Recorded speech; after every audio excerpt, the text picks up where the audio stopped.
All right, Coach. So yesterday, Magic goes out, and I thought he sent a message. And I think messages are important.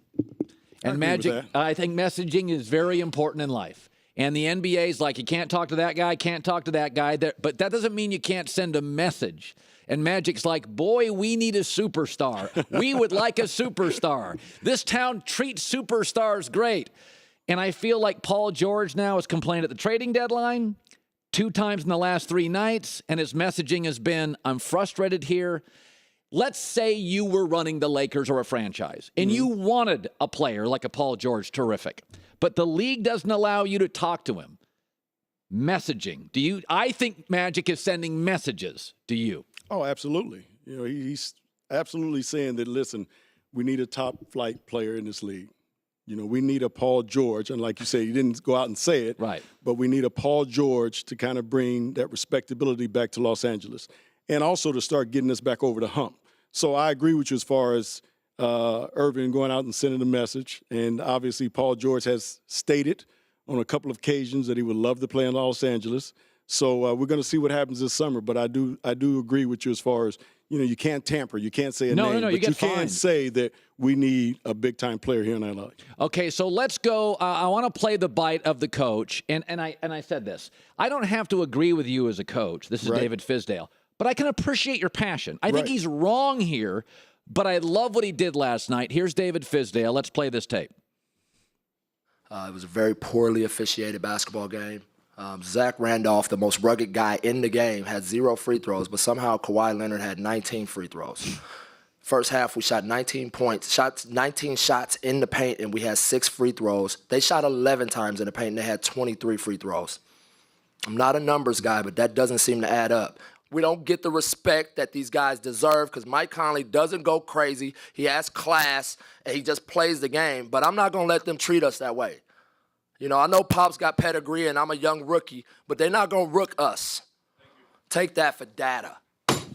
I don't know if he believes it. See, I think that, Byron's, a message. What do you make of that? Oh, it is a message. Number one, what Coach just did there, number one, he's going to lose a lot of money, because Adam Silver is going to definitely find him. Yes. For being critical to the referees. But what he did, number one, is he protected his players. Because he stood up for him. He got their back. Players. He protected his players, and that's right. He got their back. But he did make a point, as far as Memphis has always been known as a physical basketball team. So for them to only get to the free throw line 15 times, 16 times in a game is almost unheard of. But you also have to take into account the fact that San Antonio is one of the best defensive teams in this league. And if you look at stats, they don't foul a lot. LeBron doesn't foul a lot. They don't foul a lot. So what I think this really was is just to get the fans and the attention of the media. Yes. Get the attention of the officials, because now we're going back home and we need all the help we can get when they go back home. I felt this wasn't about Game 2. I thought that was about Game 3. It is about Game 3. Phil Jackson used to do that. Yeah, absolutely. As a coach, you got to understand he's going to take the hit for him. In his wallet. He's going to take a hit. That's like a $100,000 fine. It's going to be a big one. It's going to be a pretty good size. He wasn't subtle. He's got to figure out if he's going to let them take it out of one check or they're going to take it out of installments. But other than that, he did send a message to the league that, guys, we want to compete and we want a fair shake. And it's obviously for the fans, they're going to be looking at this a little bit closer as well. But it is a message to make sure that Game 3 in Memphis, they have a much better opportunity to win the game. Okay, so people think I'm anti-Russell Westbrook. I'm not. I've said before, if I took my son to see one NBA player, it wouldn't be LeBron. It would be Westbrook. In fact, John Wall could be second. They're just different. Iverson. There are some guys that are, you remember World Be Free, Absolutely. Dr. J. Absolutely. Larry Bird to me was the better player. Dr. J was what I'd take my son to watch because he would do it. And so but I don't like this idea that now suddenly I have to deeply care about rebounds for guards. Okay, I grew up in a world where your job was to shoot and Magic's job was to get the ball to you. And Jerry's job was to get the ball to Gail Goodrich. And, so I'm not anti-Westbrook, but I feel like they're goosing some numbers.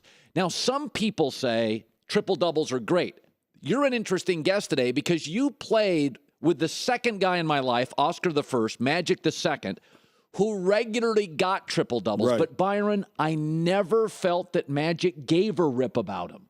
He got him. He didn't care about him. No, you know what, Colin? He cared about winning. That was the biggest thing for Irvin. I mean, he wanted to win. Now, the triple doubles came because he was such a great basketball player. You know, he could do it all. 6'9" point guard. 6'9" point guard, which was unheard of at that time and day, where a guy could do the things that he did on a day-to-day basis on the basketball court. You know, where he find guys, like you said, my job was to get open for shots, and he would find me, get Kareem the ball, get James the ball. But then again, the other things he was great at was rebounding the ball, team defense. You know, so all those things made him a walking triple-double. You know, I think the thing with Russell that it really has everybody's attention is that the fact that he's only 6'2", 6'3", and he's able to pull this off. Yeah. The points don't mean a whole lot to me because of the fact that when Kevin Durant left, you knew there were going to be more opportunities for Russell to score. But you were a scorer, Byron. You wouldn't have necessarily fit well as a two-guard with Russell. I mean, how many? I mean, seriously, probably not. You wouldn't. See, that's my knock on him. People say, well, he didn't have anybody to play with. And I'm like, he did.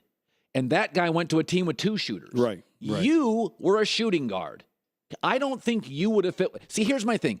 I know that the stats for Russell Westbrook are better than James Harden. But you could play with James Harden. Because I think I think you're both elite shooters. And I do think his self-awareness of the moment's a little higher than Westbrook's. Yeah, I could play with James Harden this year. That's right. Byron, right, 2 years because he has definitely transformation his game into a different level. Yep. You know, because this wasn't James a few years ago. I mean, he was a ball stopper, so to speak. When he got the ball, absolutely was. He was going to shoot it, and the second thought was shoot it, and the third thought was shoot it. But now you see this transformation from him as a point guard, you know, who's getting everybody involved. And still at the end of the games, you want the ball in his hands because he can make things happen. He can score or he's going to find the open man. You know, so just to watch him, you know, change his game from last year to this year, you're right. I could definitely play with him this year. Yeah. No, I think two guys in the NBA this year have tweaked their games, Harden and John Wall. And I was a seller on both of them until this year. I don't need you to fundamentally change, but John Wall and James Harden, 12%. Tweak their games. Yeah. Both, to me, now are transformative players. Byron Scott's got a new book along with business executive Charles Norris. It's called Slam Dunk Success, Leading from Every Position on Life's Court. We got to run. Great seeing you. Always good seeing you, Colin. Byron Scott, this is The Herd.